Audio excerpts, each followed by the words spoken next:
Oke, tadinya gue pengen buat video ini live streaming ya. Cuman nggak mood, nggak tahu kenapa. Udah berapa hari ini kayak live streaming nggak mood aja gitu ya. Minta maaf lah teman-teman semua ya. Jadi gue memutuskan untuk bikin video aja, direkam gitu ya.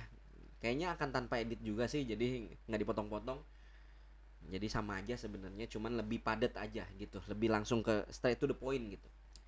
eh Konsepnya sebenarnya kayak review, cuman gue mau ngoceh aja sih sebenarnya, bukan review sih, mau ngoceh aja gitu ya, karena ada urgensi yang gue rasa harus dibahas. Dan ini video akan tayang di hari Jumat, berarti kan ini Kamis malam, gue record ini setengah 12 malam, akan tayang Jumat mungkin pagi. Besoknya kita udah main lagi di Premier League ya kan. Jadi shiftnya tuh harusnya udah pindah, udah shift gitu ya, udah di kepala tuh udah pindah ke pertandingan selanjutnya. Jadi daripada basi, mendingan gue hajar aja deh gitu Jumat pagi deh, mudah-mudahan tayang. eh Pembahasannya tentu saja sekitar kekalahan Liverpool lawan Napoli 4-1 ya kan, di Champions League pertandingan pertama. Dan sebagai kerangka pembahasannya, gue akan ngasih lihat lu satu postingan dari akun Instagram The Reds Indo. Pembahasan kali ini bukan gua apa ya, personal ke The Reds Indonya ya, bukan ya. Jadi pembahasan yang gue mau bahas ini tuh bukan personal ke The Reds Indonya, tapi lebih ke kontennya, karena The Reds Indo ini memberikan list ya dari keluhan-keluhan para fans di sosial media gitu. Jadi dikumpulin, ditarik kesimpulan, ada beberapa poin yang akhirnya di post sama si The Reds Indo ini gitu. Jadi nothing personal, gue pengen bahas poinnya aja ya. Ada beberapa poin. Yang pertama adalah Milner wajib tidak dimainkan, Thiago wajib bermain. Yang kedua, kemudian yang ketiga adalah biasakan Nunes starting agar lebih beradaptasi dengan tim. Yang keempat terakhir ini adalah pasangan Van Dijk Matip udah paling benar. Nah, 4 poin ini yang akan jadi pembahasan utama kita malam ini di video kali ini. Karena gue rasa, gue setuju ini merupakan apa ya, komentar-komentar pak yang sering banget kita temuin. Gue rasa lu juga harusnya setuju sih. Eh, ini komentar yang paling banyak kita temuin di sosial media para fans Liverpool gitu. Dan gue akan bahas dari yang pertama dulu. Sorry, gue akan bahas dari bawah. Pasangan Van Dijk Matip udah paling benar, terus habis itu ke atas gitu ya. Nah, yang pertama adalah kalau kata fans, pasangan Virgil van Dijk dan Matip udah paling benar. Sorry, ini gue pengen, ini nanti lu simpulin sendiri ya. Gue pro ke mana, yang kontra yang mana. Pokoknya ada yang pro, ada yang kontra gitu ya. Maksudnya ada yang gue setuju, ada yang nggak setuju. Tapi lu simpulin aja sendiri. Gue nggak mau. Pokoknya gue cuman mau ngasih ngasih pendapat gue tanpa filter lah gitu. Gue nggak bilang ini gue kontra, ini gue nggak setuju nih gitu, kayak gitu gitu. Gue sih nggak ngomong. Pokoknya gue mau tanpa filter aja. Nah, Van Dijk dan Matip wajib, udah paling bener gitu ya, pasangan Van Dijk plus Matip itu udah paling bener. Iya, karena memang duo ini merupakan pilihan utama kita. Jadi uh, duo ini merupakan center back utamanya Liverpool. Iya, bener, Van Dijk dan Matip. Nah, namun kalau kita lihat kemarin kan Joel Matip itu ada di bench dari lawan Everton, sebenarnya udah ada di bench dan sempat main lawan Everton. Nggak full time, tapi maksudnya nggak starting tapi dari bench. Kemudian lawan Napoli juga seperti itu. Nah, the problem is tersedia itu belum tentu siap gitu. Poin gue ya dari menjawab komentar ini ya.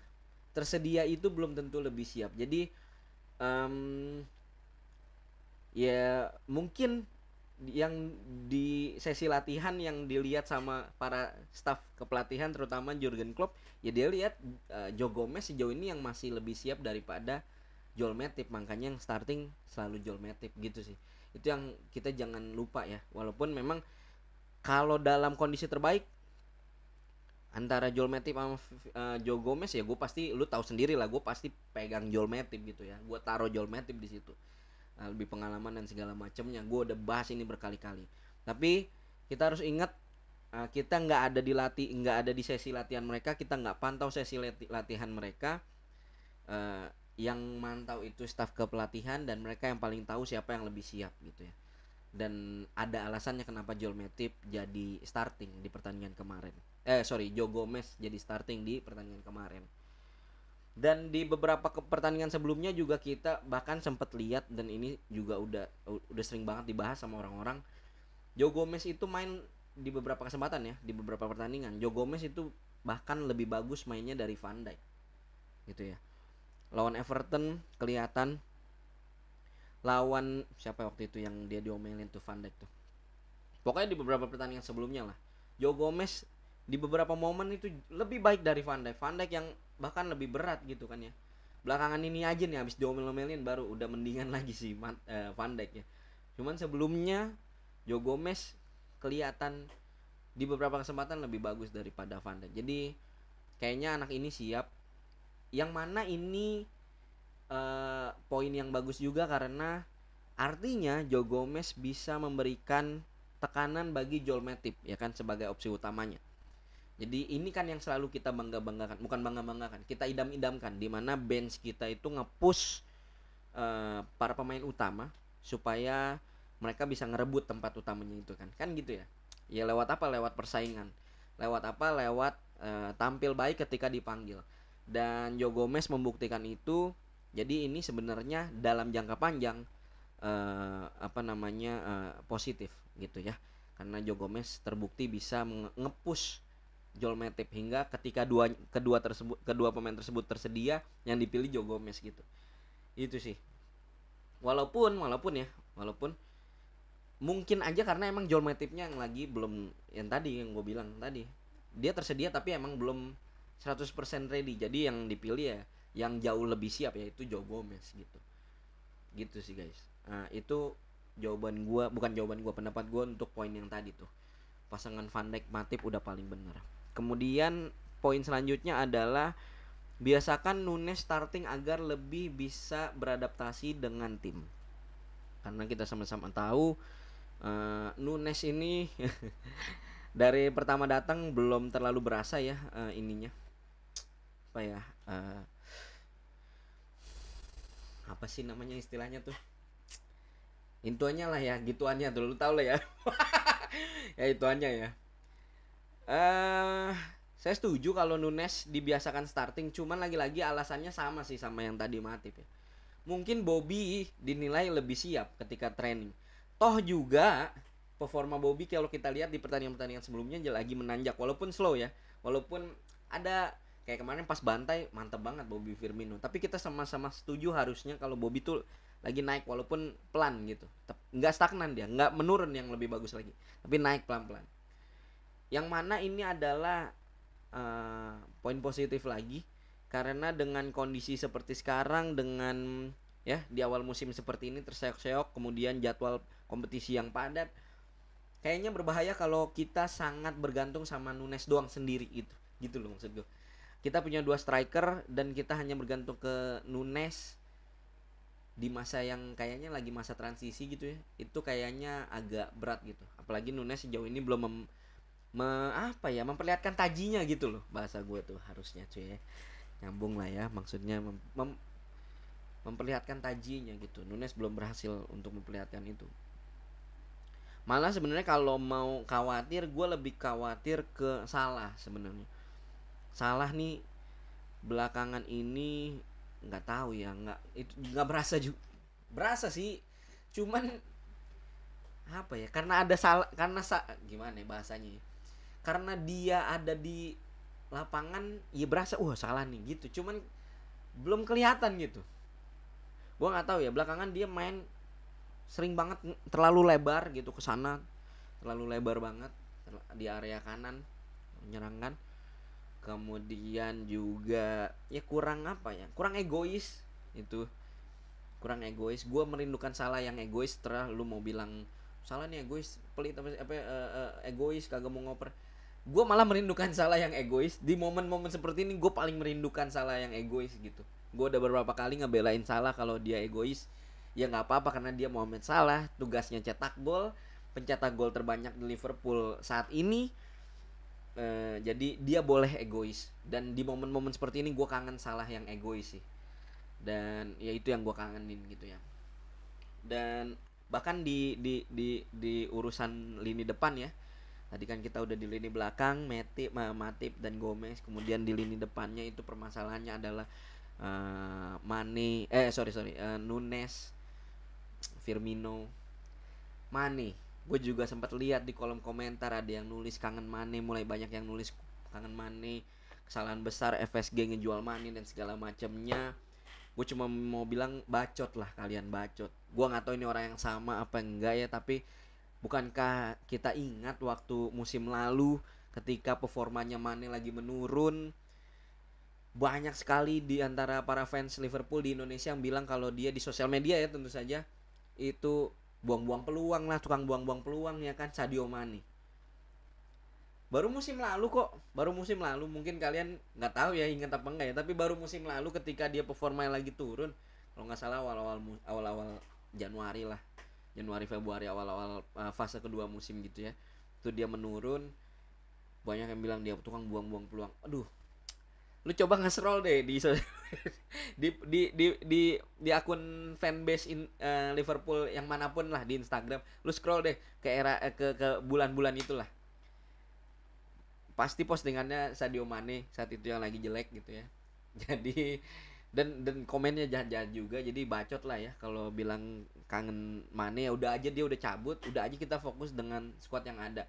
Itulah cara kita menghargai para pemain yang sekarang ada, memberikan support kepada mereka. Ngapain lagi, udah aja Mane udah cabut, udah gitu sih. Kemudian yang terakhir adalah, bukan yang terakhir sih, tapi kita switch ke lini tengah nih. 2 poin terakhirnya adalah Thiago wajib bermain dan Milner wajib tidak dimainkan. Ini anjing banget sih. Dan ini merupakan poin yang terakhir, khususnya Milner wajib tidak dimainkan. Ini merupakan poin yang ngedorong gue untuk bikin video ini beneran dah. Gue mut-mutin untuk bikin video. Tadi emang udah males beneran. Live streaming males, bikin video juga males, tapi ini yang ngedorong. Tai banget nih orang-orang, masa nulisnya begitu, jahat banget gitu. Maksud gue Milner wajib tidak dimainkan, maksud gue sampai Thiago wajib bermain udah gitu ya, nggak usah dikerengin Milner wajib tidak dimainkannya gitu. Emosi gue bener dah lu, ya Allah. Maksud gue jahat banget gitu, Milner wajib tidak dimainkan. Kalau orang yang ngerti kan gimana ya. Tai banget orang-orang ini, lupa apa ya. Ya kita bahas jasa-jasanya Milner lah ya, dimana orang ini selalu kita lulukan karena bisa menambal setiap sisi lapangan. Problem kita di mana? Trent Alexander-Arnold nggak ada penggantinya, James Milner. Andy Robertson nggak ada penggantinya, James Milner. Siapa lagi main dia di seluruh posisi gitu ya, maksud gue. Oke, lu ya lah bang, lu mah ngomonginnya masa-masa lalu waktu dia lagi gahar-gaharnya, lagi ya elah, umurnya juga waktu itu udah tua juga, tapi bisa dimainin di mana ya. Maksud gua ya, lu ngomongnya jasa sih, tapi kan lihat performa dia tadi malam. Iya, sekali lagi ya, Milner masuk starting kemarin itu bukan tanpa alasan guys. Maksud gua sama kayak poin gua tadi ke Matip, ke ke Firmino, sama poin gua. Gimana ya, gue menggambarkannya. Oh, gue kalau punya tim, ada Messi di tim gue, terus ada Milner, lu kalau gue tanya begitu pasti turunin Messi dong. Tapi kalau Messi-nya mainnya ogah-ogahan, dia udah pengen cabut aja, palanya mungkin udah di Rans Cilegon gitu ya, dia palanya udah ogah-ogahan, atau ya dia nggak mau, entah somehow kenapa lah ya, dia udah Messi yang ogah-ogahan lawan Milner. Yang ada di bench gue nih ada Messi yang ogah-ogahan, ada Milner yang ready. Gue turunin Milner guys, gue turunin Milner pasti. Ngapain kita mainin pemain yang ogah-ogahan gitu, main nggak siap gitu. Maksud gue nggak yang nggak ngasih segalanya. Bahkan ada yang bilang udah Milner di sebelah Klopp aja nyemangatin tim-tim, tai banget gitu. Maksud gue kurang ajar sekali gitu. Maksud gue, lu nggak lihat pemain-pemain yang lain kayak gimana nih ya. Kita sama-sama lihat aja deh. Ini Ini proses terjadinya gol kedua, guys. Lu lihat nih, ada Elliot di situ kalau nggak salah ya. Siapa sih? Ini siapa sih nih? Elliot ya kalau nggak salah ya. Ini ada Joe Gomez, ada Fabinho, ada Trent Alexander-Arnold, nggak tahu ngapain dia di tengah situ ya. Lu lihat mereka, poinnya bukan siapa yang ada di situ, tapi lu lihat bagaimana cara mereka mengejar. Lihat dia one two seenaknya di antara 4 pemain dan berjalan mereka. Ini proses terjadinya gol kedua. Gue rasa ini lu dilihat berkali-kali juga dan sama kayak gue gregetan. Tapi jelas di sini bukan skill yang bermasalah. Ini mental ini. Ini mental seperti yang gue udah bilang di beberapa minggu lalu. Ini mental yang kayak gini, guys. Ini problem mental ini. Entah kenapa mereka, ini gol kedua, maksud gue itu kan skor 4-1 ya. Kalau ini terjadi di gol keempat, ya udahlah, ya udah gitu. Ini gol kedua. Jadi ini gol kedua, jadi baru cuman kebobolan 1 gol, main di kandang orang, main tandang. Lu main seperti ini kan ngaco gitu. Ini ada yang salah dengan mentalitasnya. Jadi lu nggak bisa nyalain Milner seorang. Semuanya ngaco ini pemain gitu. Gue udah bahas kalau nggak salah 2 minggu lalu gue udah bahas. Jadi problemnya gue nggak tahu ya, mereka kayak bukan kelelahan ya, tapi mentalnya tuh bener-bener kayaknya mentalnya jatuh aja karena ya semua hampir diraih ya. Mungkin yang kalian belum nonton ya, semua hampir diraih di musim lalu, terus habis itu cuman tek sekelibat cuman dapat Carling sama FA Cup. Gue rasa itu ngaruh ke mental tim saat ini gitu. Sampai banyak yang akhirnya cedera dan segala macamnya. Ya kan? Di awal musim itu pasti ada ada ininya, bukan tanpa alasan gitu. Kebanyakan dari mereka cedera pas lagi latihan, itu kayak nggak masuk akal aja gitu, maksud gue nggak masuk akal aja. Ini ada masalah dengan mental tim kita nih. Jadi bukan Milner doang gitu. Jadi jangan ngambil jalan pintas untuk nyalain orang gitu. Kalau ini lihat aja yang paling tua nih, lihat aja yang paling udah nggak relevan nih ada di tim. Nah dia ya disalahin gitu. Kalau nggak ada Milner, Henderson gitu kan ya, tukang back pass dan segala macamnya ya. Ngapain lagi sih Henderson dipakai? Lihat aja yang paling nggak relevan lah. Maksudnya bukan paling nggak relevan apa ya? Iya mungkin paling nggak relevan lah bahasanya. Jadi udah basi nih, gitu udah basi. Nah itu kata yang mungkin paling tepat ya. Mana nih pemain yang paling basi? Dia yang disalahin. Tai. Males banget gue, bosen gue dengernya. Males mikir gitu. Lihat semuanya gitu, maksud gue lu jangan gimana ya? Lihat semuanya, lihat keseluruhannya, jangan kayak gitulah maksud gue. Jangan nyalain satu pemain doang. Gitu sih. Ini ogah-ogahan kan pemain tadi, lu lihat lagi nih ya. Ini kan ogah-ogahan. Makanya gue bilang tadi Messi ogah-ogahan lawan di bench gue punya tim, di bench gue ada Messi yang ogah-ogahan sama Milner, gue pasang Milner pasti. Ini kan ogah-ogahan begini. Lihat gol kedua. Tuh lihat jalan Fabinho, come on. Fabinho jalan. Nggak dihajar. Lu tackle kan dari belakang penalti, kalau nggak kejar aja deh, dapat apa nggak dapat ya bodo amat lah ya. Dapat apa nggak dapat bodo amat. Tapi paling nggak ngejar gitu.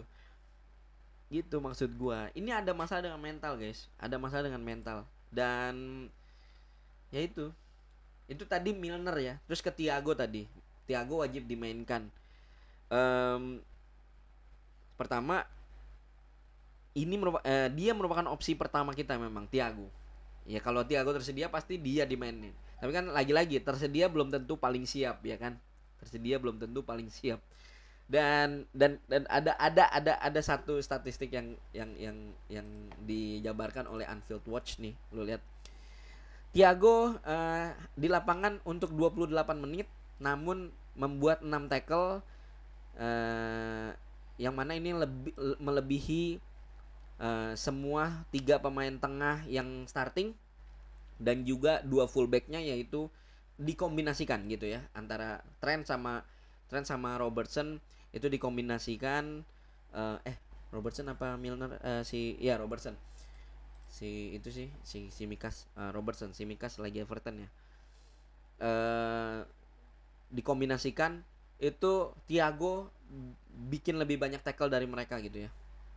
Dan dia juga memenangkan 7 dari 9 duel, 78%. Fabinho menang 2 dari 8 25%, dan Milner menang 3 dari 11 27%. Oke.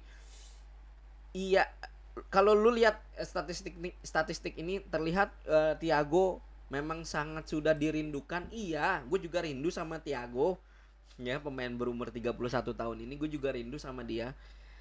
Tapi ada alasannya.